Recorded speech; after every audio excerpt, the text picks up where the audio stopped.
Good morning. Welcome to the Big Questions from the Pyramid in Warrington. I'm Mickey Campbell. Now, this is the Christian season of Epiphany, which is all about God revealing himself to us just as the Christ child was revealed to the three wise men. But as the frontiers of science advance faster and faster, less and less is regarded as the work of God. So this morning we are asking just one very big question. Is there any evidence for God? On our front rows, we have some extremely distinguished scientists, Bible scholars, writers, men of the cloth, people whose experiences have changed their own minds about God, and they'll be cheered on and challenged by our very lively Warrington audience.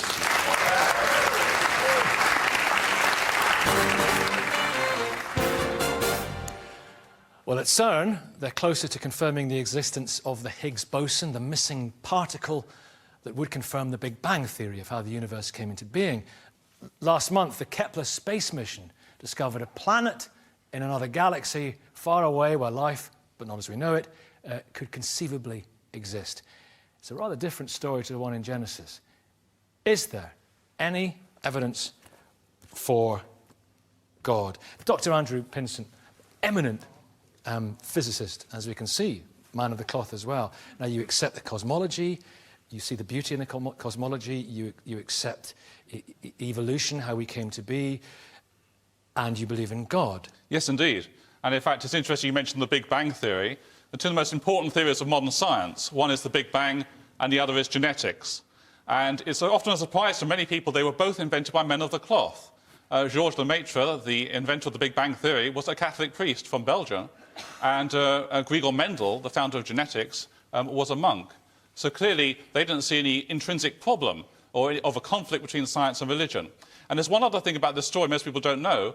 Both theories were rejected in the Soviet Union, the world's first atheist state, and they were banned for a number of decades. So it's interesting people think there's an intrinsic conflict, but the lesson of history is often rather different. There is this God of the gaps idea, though, isn't there? We used to think lightning was caused by God and thunder and earthquakes. Now we know it's tectonic plates. Evolution is a good example. We know about speciation and all the many species that we have, and also the plane of the spheres. Newton put that down to God. We now know it was to do with gravity. And yet the problem is, if you ascribe anything to God, once science finds out what did cause it, God is gone. No, it depends how you think God interacts with the world and your image of God. So I think some people used to think God was like a watchmaker and doing every fine detail. But the image in a lot of mainstream Christianity is much more that God is like a gardener cultivating the world and allowing the world to develop through its own causation and changes. And that idea about how God interacts with the world was very important, in fact, for the origins of modern science.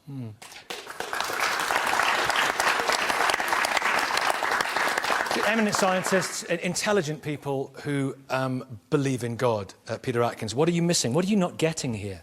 Well, I think there's a huge amount of evidence for God in the natural world. But it's evidence for lazy... Steady, not yet. No, I feel there's a but coming. Yeah, the second part of that remark is that it's evidence for lazy minds. And what we have to look at is the surge that science has made in our understanding of the world. For thousands of years, people lay back and said, oh, God must have done it.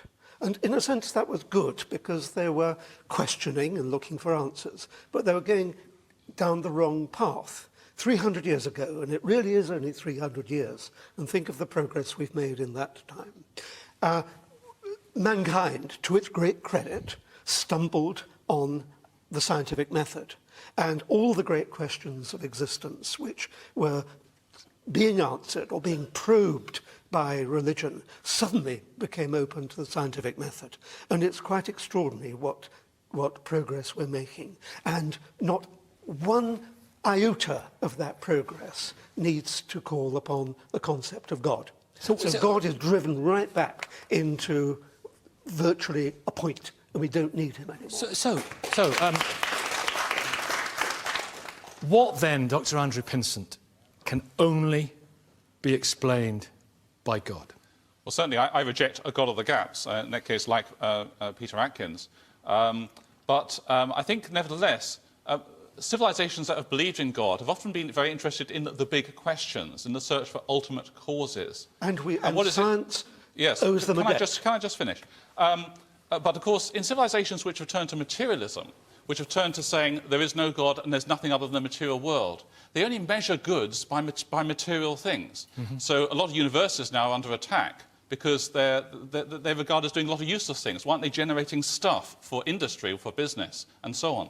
And unless we keep alive an idea that we're searching for things which are immaterial, for the big questions, then we won't actually also make progress in science as well. But you mentioned the Big Bang, and Yes. that's a material happening. Why aren't you simply saying David Aaronovitch. you prefer a society in which people believe in God? You're not actually suggesting there is any evidence for God. If you look at the question in an anthropological way, in other words, you look at the way in which human beings organise themselves, there is a practically universal demand for a causal story, a foundation myth, which differs from place to place and which are usually actually mutually exclusive. They can't all be true because they depend upon their components which are exclusive to themselves. And then also a religious dimension in order to create some form of cultural practices which regulate society. Morality, ethics and so on, which a lot of which predate the organisations of modern states to do that kind of thing for you. In other words, the evidence is that man creates God and continues to create God. Charles Foster.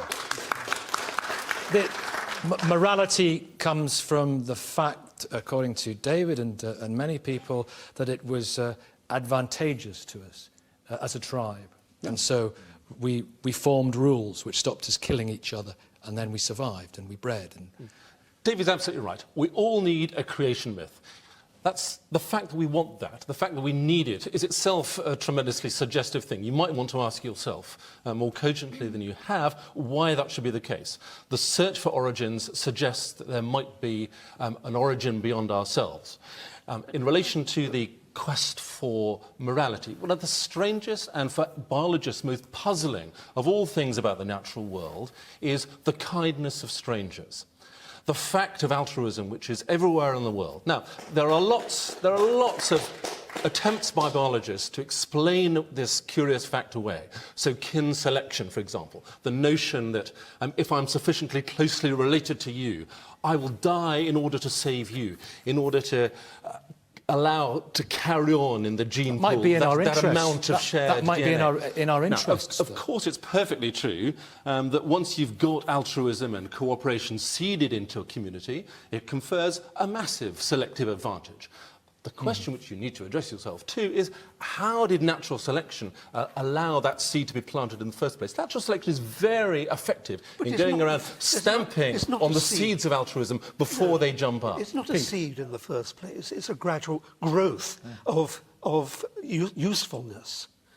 So there's no seed planted, but you suddenly discover, you make a mistake, what you think is perhaps a mistake, and it turns out to enhance your survival. And that gets welded into the ethological system. Peter, I'm sure that you know how dismal the existing biological explanations for altruism are. Doesn't mean to say that they're wrong. It implies, in the case of reciprocal altruism, for example, the notion that I scratch my back because you'll scratch me back, a tremendously sophisticated calculation of benefit and detriment. Let me bring Diana in here, because you're an evolutionary biologist, and this is just your area. This is my area. So there's a great deal of evidence about kin selection, about reciprocal altruism, but we evolved in very small-scale societies in which every interaction was face-to-face. And certainly, if you look at biblical texts, if you look at even other religions, it's perfectly fine to kill out-group members, but it's not okay to kill in-group members. And if you look at how people act towards one another in one-off interactions, people aren't very nice. There's a lot of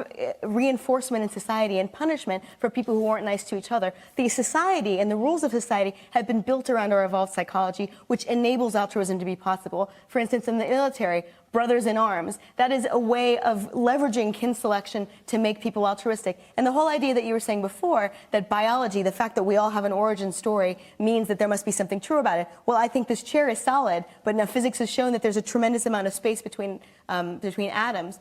The smartest species on this planet are all social group species, and what happens is you have to get smart in order to be able to infer the mental states of other animals. Now, if you take that and try to explain the world that way, you will think that there's a universal consciousness that governs the world. So what we're doing is we're using our mind, which is like a hammer, to see the world like a nail. Our mind is good at inferring consciousness, therefore we're inferring consciousness in the world. In a minute, Charles. You've given a very compelling account of how once the notion of altruism exists in a society or in a community of any sort, it can generate and proliferate. What you fail to give is an account of how it was seeded in the first place. And that's what I'm on about. Everyone drifts into doing something, and sometimes that something turns out to enhance survival. Everything in biology is a mistake. How do we discover a cup of tea? How do we imagine that the first cup of tea, as we now know it, came to exist? It came to exist by a whole series of really absurd accidents. There's nothing obvious about the tea plant that says, take this, infuse it with water, add some milk to it, and if you like, a little bit of sugar from completely different But hang on, plants. let's just concentrate on this idea, Pete. Consciousness, for example. The late, great Christopher Hitchens, great atheistic thinker, he said, I remember I saw him on YouTube saying it, that there's only something like half a chromosome difference between us and the chimps. Yeah. But that half chromosome is just a fantastically significant, amazing difference. Yeah. Chimps also don't, chimps can go to war with one another, but within their own in-group, it's very rare that they kill each other. They kill monkeys. No, but they don't have our levels of consciousness and yeah, they art don't have their and levels morality. of consciousness, but you could say, why don't they all kill each other? They must have been endowed with God with an altruistic motivation. Ants will sacrifice themselves for the greater good of the colony. They must have been endowed with by God with an altruistic motivation. People didn't understand how eusocial insects work until very recently, and just because we don't understand how altruism might have been seeded in our human species doesn't mean that it has been endowed by anyone else. But they don't talk about things... That is a great example of a God of the gaps argument. They don't the talk... altruism Peter argument. Ackers, they don't talk about things that they can't see. That's the point. They don't sit here, we're having a good go at it, but chimps couldn't do it any better than us, certainly right now this morning. Our consciousness is extraordinary, isn't it? Yeah, but that's because it's grown with time. And I think what you have to do is to look also, the same question comes into the question of the origins of morals. And I think to understand the ethical system, you can either say God sort of set an example, or you can say, look back over our evolutionary history to see what infrastructure has emerged, but then couple that with our big brains and our ability to reflect under certain circumstances on the consequences of our actions. So there's nothing mysterious about it. It's really the emergence of understanding that we're talking about. Adam Dean, Muslim philosopher. I think appealing to evolution to answer this question, if God exists, is a red herring, because it commits the genetic fallacy, which is to invalidate a view looking at, analysing how it originates. It will not enlighten us whether God exists or not. And one could even argue that atheism can be explained for psychological reasons. We can say that they have father issues, and they see God as the father figure, and they want to deny God's existence. Would be true of some atheists. Yes, but it wouldn't enlighten us if God exists or not. What's the greatest piece of evidence that you can bring to the table today? Well, for me personally, I think the origin of the universe. I think the Big Bang. The Big Bang. I think if we probe the observable universe, we will find transcendent signposts. Science will never be able to explain the universe. Science will never be able to explain how something can come from nothing. Why not? Because you see, that's the science only works in a physical realm. It can only explain to you how one physical process can happen to another physical process governed by natural law. But you can never explain how God came into the Big Bang, if I may finish, yes, is the literal origin of all space and time. Now, suppose whilst we're speaking now you hear a loud bang. You're wrong. And sorry, if I can just finish. You hear a loud bang, and then we ask the question, what caused that bang? And Peter says it happened by itself. No one is going to accept that. That'd be an unintelligible response. But why not? The same reason applies to the Big Bang. If there is a cause for the little bang, there's a cause for the Big Bang. You see, this is a typical anthropomorphic argument. What you're doing is you're saying, look, we understand in this universe that A causes B, B causes C. And so you trace it back, and you trace it back to a time, if you can use that expression, before the laws of science actually existed. It is improper to extrapolate your experience of causality in this universe to before when the universe existed. It's so naive. So then how can you then argue...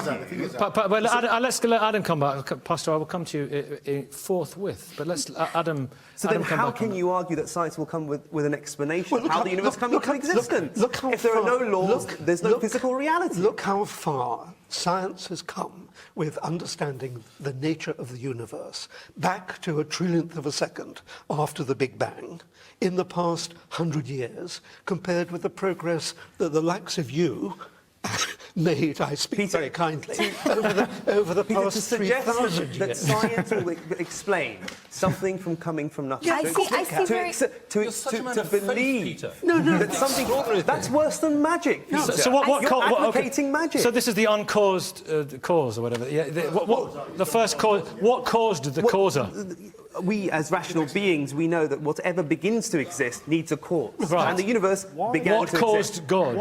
Well, that's a ridiculous question of why. That's like saying what caused and uncaused. David Aaronovitch. Well, I mean, straightforward on a logical basis, if everything has to have a cause, then something would have had to have created the thing that caused the cause. That's the caricature So actually understanding you of the end up argument, in exactly the same position as anybody else does with the fact that you don't actually know. The difference between us is that you have a great kind of collection of intuitions which people have come to, and causal arguments, a little bit like my belief that if I listen to Tottenham Hotspur on the radio, they will lose. This is my superstition. Or my daughter's belief that those strange things on the pavement, if you walk on them, it will cause you bad luck, or any other kind of superstitions. You require a causal link, and you have attached to that an incredible superstructure of religious and cultural thought which you adduce to be true. Now, by and large, that is no great problem to me, and so on, but it is a great problem to you. I think this is the big problem in it. Francesca. It illustrates... Biblical scholar. Thank you. It illustrates, I think, this major misunderstanding about what the main Western monotheistic faiths and their creation stories are all about. What we're dealing with, it seems to me, are Muslims, Jews and Christians in a modern, contemporary, Western, intellectualised mindset who want to engage with science and want to engage with telescopes that look deep, deep, deep into the universe past. But the fact is that their religion and their faith commitments are based on ancient texts from ancient societies. Which is supported by modern science, which is supported by the Big Bang, the initial conditions of the universe. Can I finish? These texts weren't produced by societies that were ever theism and religion. Can I finish? You may. Thanks. These texts weren't produced by societies that were ever interested in an original question, where are we all from? Not even in the Quran. I mean, to be honest, a lot of these traditions about creation, don't image creation as a one-off event at the beginning of time. God speaks about... It shows creation as happening over and over and over and over Mohammed, again. what is your greatest... Mohammed Hatatat, what is your greatest piece of evidence that you can adduce for God? Yeah, before that, let's talk about the Big Bang, please. Okay. Yes, the Big Bang. Okay. Because to say that theories like the Big Bang is in the ancient books, that's not true. The Big Bang is not mentioned in either the Old or the New Testament. It's only mentioned in the Quran. The difference in the Quranic Big Bang and the scientific Big Bang is as follows. The Big Bang in science, and modern day science, is a bang that happened that the whole universe was a single entity that exploded. While in the Quran tells us that the whole universe was a single entity, and then God caused it to explode, but with controlled. It was controlled explosion. We're onto something, right. So this, excuse me, let me finish. So this controlled explosion leads to a known result. While every other explosion we know, every bang we know, leads to destruction and no known results. So when we bang the Hiroshima, no new... Andrew Pinson, you're a physicist, is he right? I can't comment. I'm not a Quranic expert, so I can't comment on on the physics, though. On the physics. Controlled or uncontrolled. I think the key battleground about evidence for God using reason is really in the area of philosophy more than science. Now, science shades off into philosophy at some point, But that's where the real battleground is. So it's slightly, people tend to argue past one another a little bit when it comes to just science alone. But isn't that idea of the cosmological constant? It's this number, this tuning that has to be right within something like 120 decimal places. Is that not a real problem for you, Peter? Oh, yeah, absolutely. It's a real problem, and we think we understand the nature of it as well. The point about scientific approach to understanding the origin of the universe is that it fine-tuning of the universe. It simplifies the kind of questions that one should ask in the expectation of getting answers. And one of them is the fine-tuning. Another is to say, well, okay, a lot of energy had to be made at the inception of the universe. How much energy was made? And science, what science does and what religion does not, is to provide an answer to that second question. And it says the amount of wait, let Peter finish. The amount of energy that had to be created at the beginning was absolutely zero. So if you extrapolate that to the amount of work that God had to do at the time, you can see that he didn't have to do anything at all. What science is doing is really getting to the core of what actually happened on day dot. There's a false dichotomy. If you're an atheist, you somehow support the progress of science. If you're a theist, then you want to quash it. No. Well, no, that's not the case. He's a scientist. Yeah, well, they He seem to be on understands that science. They side. accept evolution. They Absolutely. So what we're saying here, as a theist, what we're saying is that as a theist, we hold that the universe has an origin, and the universe was fine-tuned for the existence of intelligent life. And anyone who holds that falls within mainstream science. Of course, these achievements are tentative, and they're open to change. But at the current moment, everything points to God. No, it doesn't, because there are thousands. There are many explanations of why life, why the universe is fine-tuned for life. One point is that a universe couldn't come into existence except with the fundamental constants that we've now got. But that's begging the question, Peter. And it's just that's begging the question. Why were they fine-tuned? And it is just a happy accident. Did we just get lucky then? We just got lucky. We just got lucky. Another one, which is actually gaining ground, is so what we have... Wait, let them finish. Is that there are trillions and trillions. So we have chance of the gaps rather than God of the gaps. Please be quiet while I'm trying to put you right.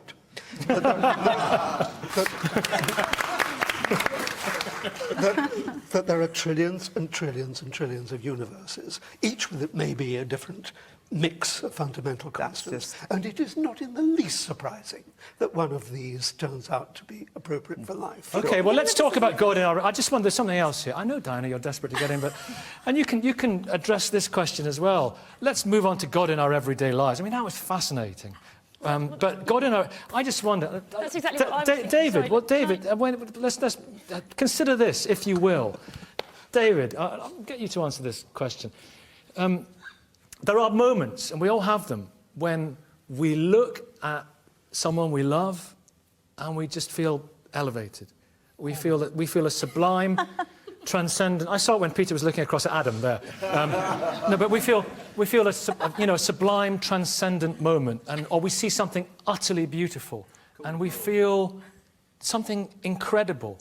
Is that... Some people think that is when we're close to God. Yeah, I've heard this a lot. I mean, I was recently in hospital and I went bonkers for 4 days. I had 4 days of delusions. Those delusions to me were utterly and completely real. The mind is an absolutely extraordinary thing, and it's hugely varied. It's incredibly evolved, and it is far more flexible than people believe. But that feeling of sheer love and transcendent beauty. Well, sometimes you feel that. Sometimes you feel, my God, it's a horrible, bloody rainy day, and I wish I wasn't going out in it. And that person is really getting on my nerves and so on. But the moments we don't talk about. So why should we ascribe God to the moment when we feel that kind of moment of love, and not God also to that moment where we feel pretty crappy, for instance, which is also quite a lot of the things that we feel. I don't feel the need, in a sense, in other words, when I feel good, to think, I feel really good, somebody must have given that to me. I'm not just talking about... Really it's not just feeling good, is it? No. It's not... Explain to him. I think in practice, for many of us, certainly for myself, a sense of awe in studying the cosmos is often the beginning of a movement towards a faith. And certainly for myself, studying certain objects in mathematics and science, particularly particle physics, gave me an extraordinary sense of order. What's interesting to me is why you need that. That's not enough to convert someone, but often it's enough to start moving someone. But what often for me personally, it's not just the sense of awe, but also the sense of the fruitfulness in the world. And, what about the death and the famine and the disease and the murder I'm talking and all about those the things? fruitfulness of faith in so many areas, in art and in music, and in particular the lives of the saints, because every now and again we produce extraordinary individuals who, I suppose, and now I'm putting on my theologian's hat, who sort of show the face of God in some way or other. But we produce extraordinary individuals who are not amazing. saints, don't we? We produce lots and lots of, in fact, many more extraordinary individuals who are not saints, don't Martin Luther King was no saint, but he was an extraordinary individual. no saint. Yes. Go on. Well, I just want to, because, sorry, lots of people across the room have been talking about the idea that the Big Bang and some of science, that God might be guiding this. And I just think if God is somehow guiding evolution and the development of the Earth and all the planets, could he not have guided it in a way that had a little bit less famine and that didn't have motor neuron disease and cancer and all these other things? Why is that, Pastor? Because you address this issue, don't you? Why did God create, E. coli and horrible diseases and parasites that burrow into the eyes of children in sub-Saharan Africa? Why did God create those things? Well, I believe that God exists, and but there's also, we need to look at the argument from the idea of also the spiritual side. Don't just look at the physical side. If we argue from just the physical side, we have a truncated view of reality and of the word, because there's a spiritual reality, there's also a physical reality. Okay? And so the evil that we see in the world, according to what I know from the biblical record, is that there is an evil. Evil is real. There is Satan, there is a devil. Why did so it's not God. Why did children get leukemia? Illness and sicknesses and evil are coming away. It came because of sin. Because of sin? Because of sin. In God there is no sin in God. God is pure, God is holy. So is God punishing us for... God allows things to happen in our lives. You don't like this, Stephen, do you? No, I don't. I'm happy on two fronts. First of all, that those, if you like, who are opposed to God are trying to put my understanding of God into a particular box where he's got anthropomorphic character, where he's a guy in the sky almost, and I'm not interested in that at all. No, I'm not saying that. Well, just a second, let me just finish. And secondly, there is a desire somehow or other to make God into somebody who directly intervenes in the world day by day and does things to people. No, he doesn't. That's not the way in which my understanding of ultimate reality, How on earth which is do God. atheists get the impression that religious people believe that? Because some religious people do believe that. And some other religious people don't no. believe it. The Bible actually... Does he answer prayers? He does. Does he answer prayers? In the way in which I understand God acting, yes, he does, because he works within me to enable me to perhaps be a better person than actually I am. He does. He does answer prayers. He works through the arrows, in a sense, of goodness, truth, beauty, love, etc., which are the way in which make up that ultimate reality which I understand to be God. Ladies and gentlemen, meet the Reverend Kim Go, who is he was a former triad gangster. He's now a Methodist minister. He went to prison. 357 counts. Put your hands together for him. He found Jesus. And Jesus changed your life. The first time you were in prison, God spoke to you, didn't he? Yes, he sure did. Literally? And I wasn't looking for religion. The last thing I want to know is Christianity, God. Look after number one. But guess what? I swore at him, and he spoke to me. It's just like an atheist. What do you believe in? Can I pose that question to you, Dave? What does atheists believe in? Well, no, I don't believe there's a God. Right. It's an absence of belief. Atheists don't believe in anything, right? Nothing. Hang on. I'm speaking. I didn't interrupt you when you speak. Please. You wanted to. Atheists believe in nothing. Is it still something they believe in? Nothing. When you say God spoke to you, what do you mean? Did you hear his voice? Yes, just like you and me talking, and I thought I was hallucinating. Maybe you were hallucinating. It sounded like you talking to me. Okay, what did it sound like? Like we're having a conversation, a voice. What language was he speaking? English. I was speaking to me in English. I was effing him in English. Was it a soft voice? Was it a loud voice, an insistent voice? No, it wasn't loud. It's no thunder and lightning. It's like a normal conversation. What did he say? Well, because I was effing at him, because of the vicar, or the chaplain, and then he said, why are you swearing at me? And I thought for a moment, one of the other convicts over there was a ventriloquist.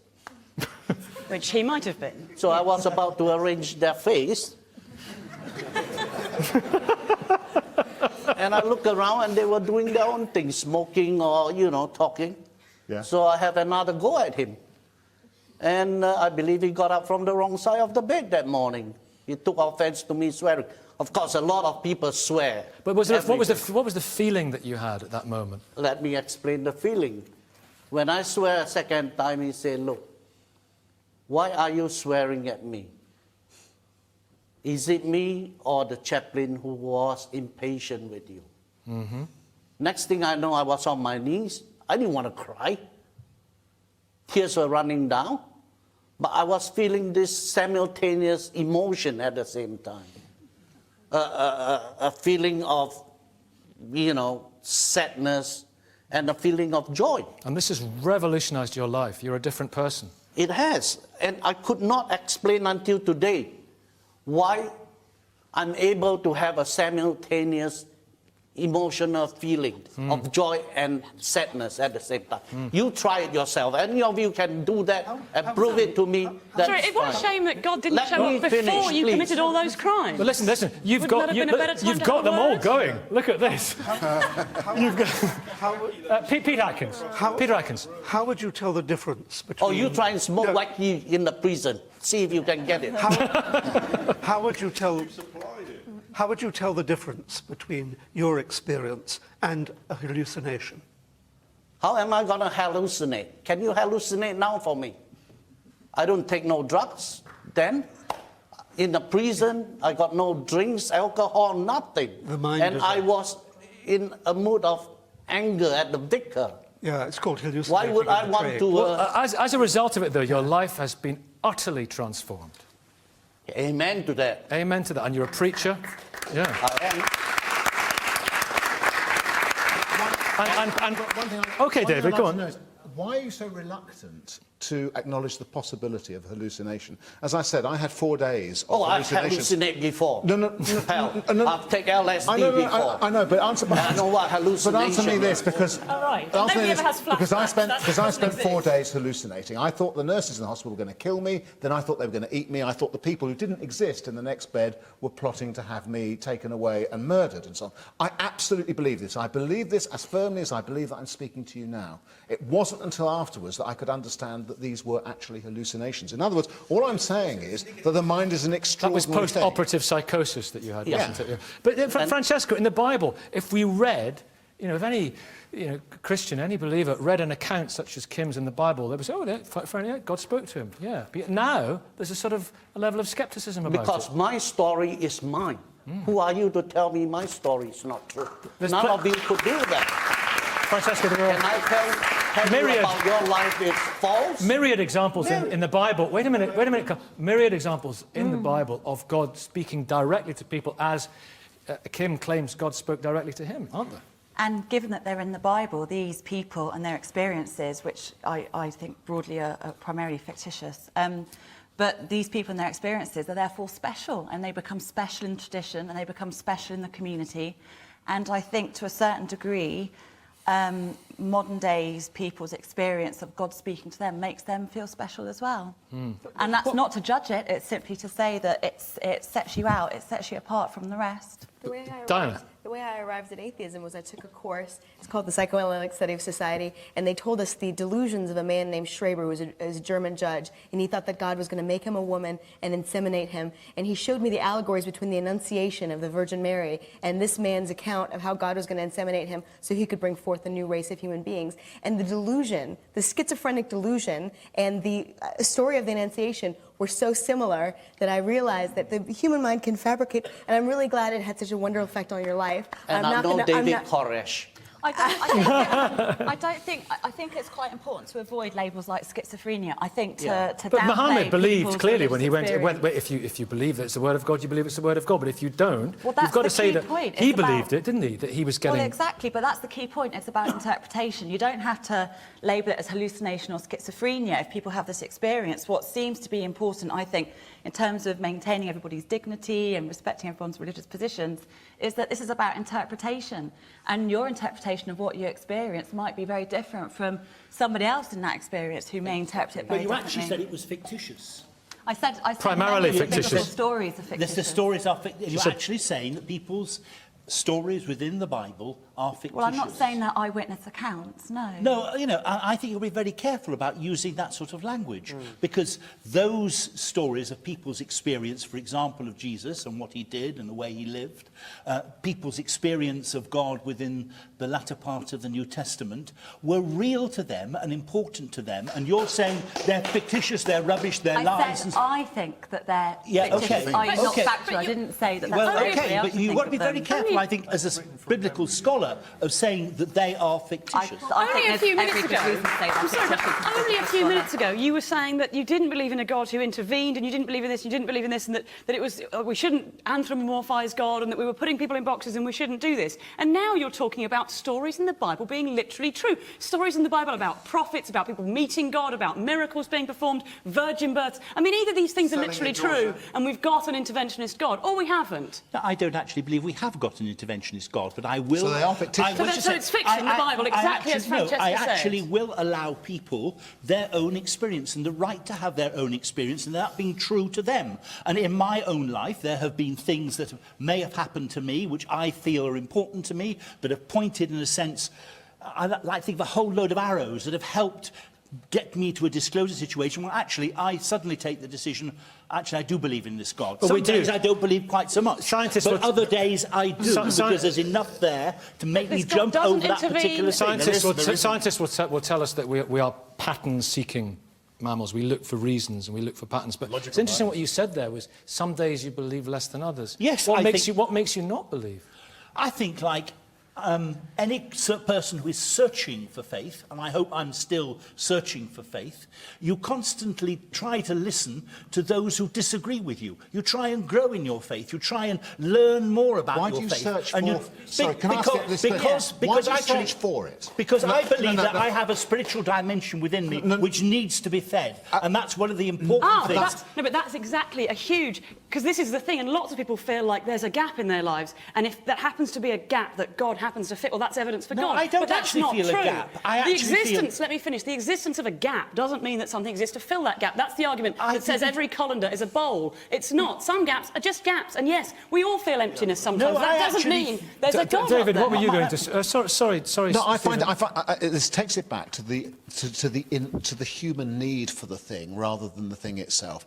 You have decided to search for it. Hardly surprisingly, quite often you find it because you are actively searching for it. And in a way, that's what the distinction here in this discussion is about. You, on this side, you're always searching for the thing. You lean towards it, you want it to be, you conjure it into existence, you will do everything that you can to do that. Because Myself, I'm speaking to it, and actually, quite often you do no harm in doing that. Sometimes you do, often that you don't. Myself, I don't have that need, so I don't search for it, neither do I feel the need to search Well, against it. that's fine, David. That belongs to you. But I actually have experienced in my life sometimes transcendence, some sense of the other. Is that some what we were sense talking of about God, earlier on? Some sense of God, something which is out beyond me, something which you might describe as ultimate You want reality. it. That has become What, real okay, to me. what is that feeling? And What is that feeding feeling? that What is and that? helping that What is that feeling? discover that. It was looking at a thing of great beauty or love, the feeling of love. Is it what we were Actually, trying to... sometimes being taken out of myself by beautiful music, which has taken me way beyond any taken me to a different place, elevated me in a way that's closer to God. Sometimes when I've sat in a beautiful place in the country and actually thought, what is all this about? Touched by God. I have felt something which is beyond me, something of the ultimate reality. Peter Atkins. And Peter Atkins. do you think that we atheists do not feel the same sense of grandeur and wonder at the world? Of course we do. Of course you do. And Fine, absolutely. And that's led me down my road and it's led you down your road. What's the problem? But instead problem is that Well, wait a minute, Kate. When he feels that sense of wonder, is he touched by God? And he doesn't know it. That's up to him to decide No, whether he We're does looking or not. for truth. We're looking for truth. And it's either... So am I. No, you're looking for truth inside yourself. I'm looking for truth too. I'm engaged in the search around this issue. No, You you're also not. are engaged in the same Well, listen, search. You come to a different conclusion. Patsy, Jesus found you as well, didn't he? Because, through a tragedy that would be so difficult. Patsy's son was shot. Dory. Sorry? What? Sorry? Was it Jesus who found her or God? Sorry. Well, now we're into a Somebody theological says issue Jesus is between God. They are the a same theological person. issue between Islam and Christianity sorry, about the can't Holy just confine Trinity it and to God- to the single God. God, which we're not actually debating this morning. But Mohammed, no, I appreciate your contribution. thanks. Patsy, so Dory was shot, and it would shake the faith of many people. But your life was transformed. You believe it was for a reason. Yeah, I do believe that my life was transformed after the death of my son. But I believe I actually was getting there before that. I had different experiences in my life because I believe in God, I believe he exists, and I believe what the Bible tells me, what other people believe is their, that's their way of living, okay? And no one can tell me what I believe isn't true, and I'm not telling anyone else what they believe isn't true, because I think God is it's a personal thing about God for me. So when my son was shot and killed, I was asking the God that I believed in, well, couldn't you save him? Couldn't you, do something? Why is he dead? But because I have faith, and one of the verses in the Bible that actually kind of got a hold of me. It said, I think it's in Romans, it said, all things are working together for the good of those who love God. And I know I was a person who loved him, even though some people don't think he exists. I know he exists because he speaks to me as well. We have conversations on a daily basis. What do you mean? Can I explore that a little bit with you? Well, I talked to him about my own personal life, and he talks to me about things, and he revealed things to me, and I will say things to people, and they said, how did you know that? So I believe that's God doing that. Do you hear a voice, for me. or is it something more subtle than that? It's, I think that the odd times it's more from within. From a feeling? Not a feeling, it's a talk. It's like you having a conversation with someone and you're hearing their voice. Okay. Do you get me saying? That's for me anyway. So when I looked at what has happened after that, I was in pain. I really believe everything... Where was he when Dory was shot? Where was God? Where was he? I think I was asked that question once before by a television person, and I said right where he was when his son was being crucified for the sins of the world. Exactly the same place. So what I'm saying is that that's where he is and that's where he is. But I personally believe that the earth actually belongs to us. Okay? And we have dominion and authority, but not only that, we are like God. That's what I believe. We are like God. Why do tsunamis happen? What about the tsunami, for example? Well, I really believe, again, it has to do with us, because we are kind of, according to the word, and that's what I believe, we are in charge of down here. Yeah? And we have a choice. Psalms 82 said, ye are gods, but you will die like men. So it's really important for me that we recognize that everything we speak and everything we say, we are creating all the time. Some people don't believe that. But I believe we are creating. We create with our lips and with our words, just like the Genesis says, and God spoke, and it was so. Do you see what I mean? Did Dory have to die for this to happen? I don't say he had to die. Everyone's going to die anyway. And there's nobody here, when we came into the world, it said, well, you've got 2 years to live or 4 years to live. We don't know that. And we know everyone's going to die. That's where we're going. And for the Christians, we say death is the best thing. So, when we die, we're going back to where we came from. So if that is so, and that's what I believe, then I really believe everything is working, and it's working. There's a plan and a purpose. And of course, one day you believe that you'll be reunited with your son. Oh, I do believe that. Yeah. It's amazingly, because soon after he died, I remember I was in the back garden doing something, and all of a sudden I heard his voice. And he says, Mummy, why are you so sad? And I said, I looked round, first of all, he's just, died maybe a couple of weeks ago. And then I said, because I miss you. And he said, I'm fine, I'm all right. And that actually gave me another kind of a peace within me, and to go forward, to do the things that I need to do. And I'm here today because my son died. I really wouldn't be here. I really wouldn't be doing the things that I'm doing. You know, I would be sat in church doing what would normally do to church, go to church, read the Bible, pray. And you're helping guys reform. And no, yes. So I really believe there is a God. And there's no doubt about it. As far as I'm concerned. And Diana, she's inferred from what's happened that there's been a reason, right? Yeah, I mean, I think that's a beautiful story, and I think that if that's improved your life, that's fine. For me, I actually don't have any problem with people being religious unless it keeps them from understanding the world rationally, if it prevents them. And then I also think that religion, in a certain way, really encourages a certain kind of good behavior, but not other kinds of good behavior. I think religious morality is very circumscribed, and I think that religious people are often good to other religious people within their faith, but they're often not good to other people. They're not good to animals. And these are the things that are important to me. I'm not religious. You're not I don't religious. believe. No, I don't believe in religion. I believe in God. And for me, God is God. I don't believe in religion. Yes. Religion has caused too much problems. I believe in God, and that's what I believe. I believe Jesus died for me, and that's what I believe. What other people believe is up to them, but we'll find out sooner or later when we die. Is that right? I believe that. You can believe in something that isn't true, and it can be a source of great strength. So this is not evidence for the existence of God. No, I'm not saying it's evidence. I'm not giving evidence here. I'm not giving evidence. I'm telling you of my personal experience and what I believe. I'm not here to prove anything or give evidence. Everyone on the front bench there is believing in something that is not but everyone true, over there is and they're believing in taking something as well. from We all believe in something. Any hands up? Yes, sir. What would you like to say? Good morning. Hello. Good morning. Hi. I was just going to say 2 points about this evidence, if there's a God here. I was just going to ask, some things exist outside the realms of science and understanding because we haven't found out about it yet. You know, the planet that was recently found out. Kepler 22b. Yeah. It didn't just suddenly magically appeared. It always existed, but it just took our time for us to find it. And I think God is basically the same thing. It doesn't need our belief or our thinking. He is real. We just have to find him. Do you think God created... The gentleman there has raised a fascinating point, and I'm going to come to other people in the audience with your hands up. But if there were to be life elsewhere, Kepler 22b or Kepler 22c or wherever, did God create that life as well? Oh, well, actually, is he their God too? Well, C.S. Lewis wrote a very good essay about this called Religion and Rocketry. He goes through all the issues. I think the main concerns of us, for ourselves, are whether there's life out there which is intelligent and which also suffers from original sin, because then we've got problems on our hands if they're more technologically advanced than we are.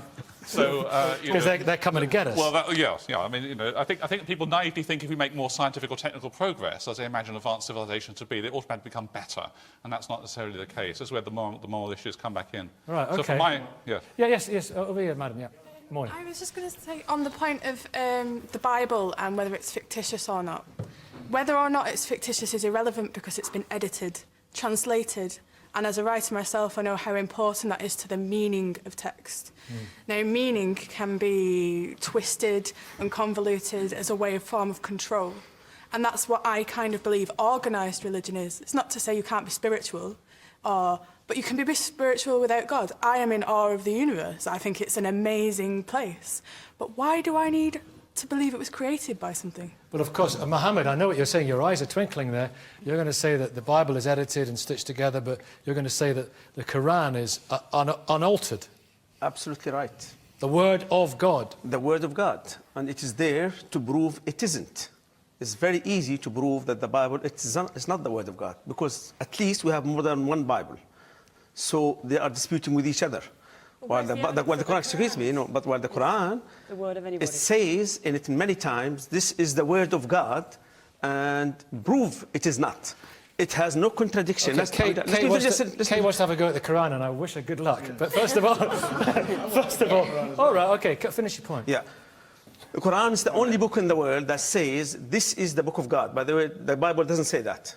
It says this is the book of God. Has it not been from God, it would have had many contradictions and discrepancies. It has tons. Yeah. That's what it says. Has it not been from God, it would have had many discrepancies and contradictions. And it does have loads of discrepancies and contradictions. Only God, as an author, can say this. And no other human can claim this, because once you find one mistake in it, and when you find contradiction, that you have broken the link there. But then we have the Book of God, and then it describes himself and tells a lot of things. So far, we have found nothing wrong with this book. There should be no... There should be no... Well, OK. OK, sorry, let me... Guy, first of all. Go on, Guy. Two mistakes in the Quran. Number one, the Trinity does not include the Virgin Mary. And number two, Mary, the mother of Jesus, is not the same person as Miriam, the sister of Aaron. That's just two mistakes. There's loads and loads of Also, other I just want to come back on this thing. I'm sorry, let me jump in. What you're saying, Mohammed, is that if we cannot find a contradiction in the Quran, then it's true. Well, I can't find any contradictions in Harry Potter. I can't find any contradictions in The Lord of the Rings. It doesn't mean they're true, does it? No. Also, it says, does it not say, this is what some people argue, it says at one point, there should be no compulsion in religion. Then later on it says, kill all people who are guilty of apostasy. Which is why. No, the Quran does not say that. Adam, It does not say kill people who apostate. The Quran does not say that. Yes, it does. No, it does. No, that's 9:5, is it? Come on, let's be... Or is it 9:39? Let's be civilised and be academic here. It does not say kill people who apostatize. The verse is talking about fighting are to do with what we call a justified war theory. It's when you're under attack, you're allowed to defend yourself and to invade into countries where people are being oppressed. If you want to talk about violence in the Quran. Now, those contradictions that you mention, name me one academic, one scholar of Islamic studies that says that that is the case. I've not heard anyone. I've not heard anyone say that. Who are non-Muslim. So hold on, but do you accept that if you had been born in Kerala, you'd probably be Hindu? Yes, probably. Exactly. So you could be having the same argument now about Again, that's a genetic fallacy. About the Hindu texts and so on. One of the big problems that religions have is their mutual exclusivity, and we've already seen some aspects of it. If your book is literally true, his book cannot be.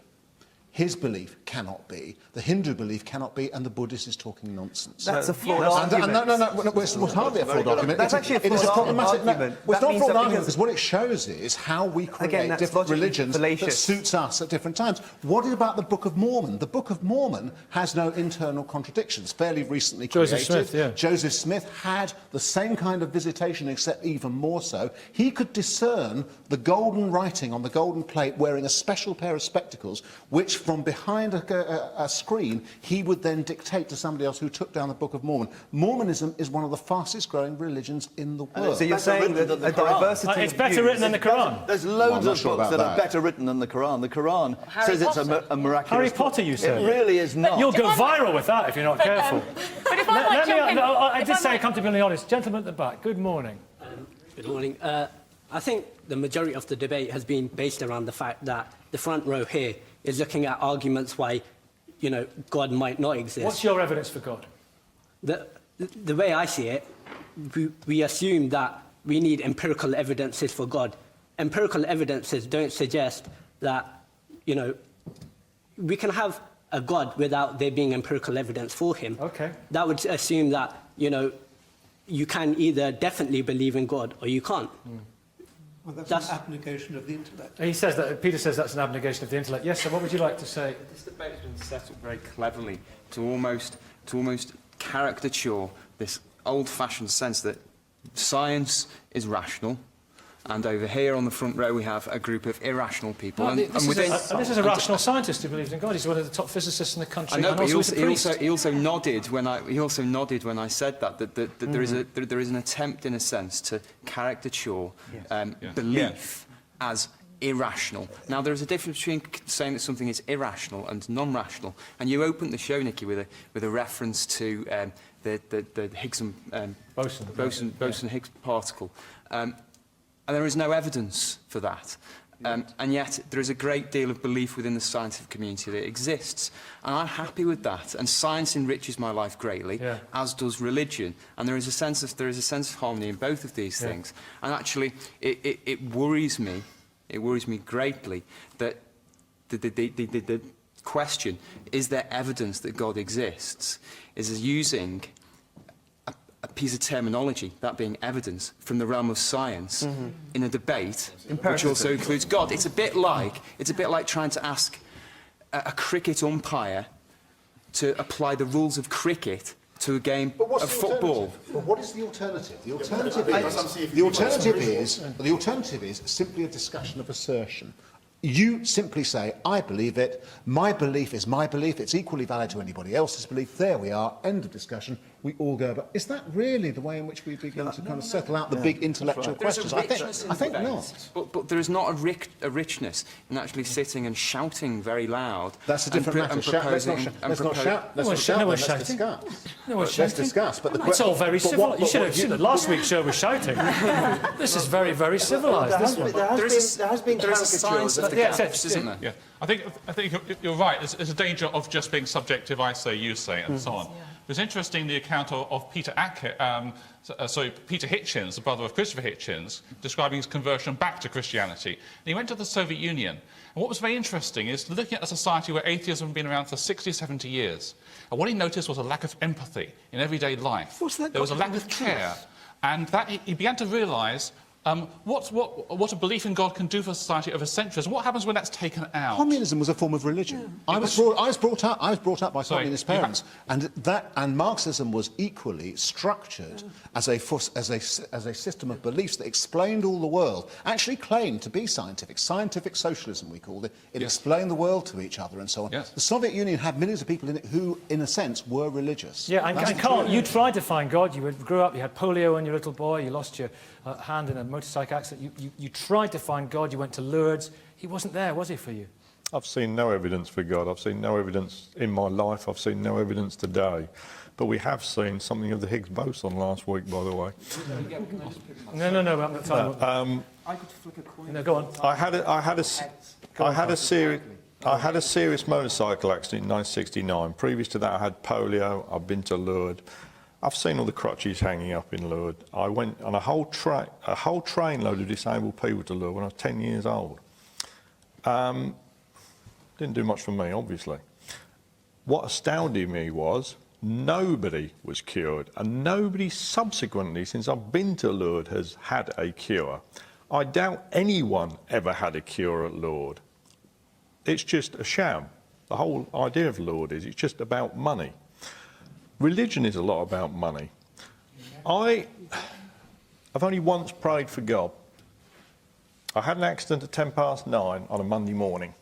The ambulance crew swore blind I was dead. They took me to hospital. I was on the table for 9 hours. On Wednesday, if you like, I rose again on the third day. On Thursday, I was in severe agony. So much pain, I did once ask for God. Only once. Was he there? I only ever asked for anything once in my life, and he didn't do anything for me. This is the thing, Stephen. This is the thing. What about those people who ask for God again and again, and he's not there? Well, this is part of the problem. If there's an expectation that God is going to zap suddenly somebody and say, wow, you're going to have lots of pain today, zap, you're going to be healed today, then we've got back to this notion of God as an old man in the sky with superpowers. And actually, what we've been talking about today is actually, from far as I'm concerned, about a God who's much more to do with that ultimate reality of that sense of awe, that sense of transcendence, that sense of truth and beauty and goodness and love, which is sometimes missing in people's lives. People on this side maybe have found that and want to identify it as God. Do you think maybe on that side they found it, but they don't recognise it? On that side, they choose to say, rubbish. But even they've acknowledged that there is something, there's something about awe and wonder in their lives too. Great, but they don't identify it as God. Let's agree. I'm afraid we are at the very end. Can you all applaud each other for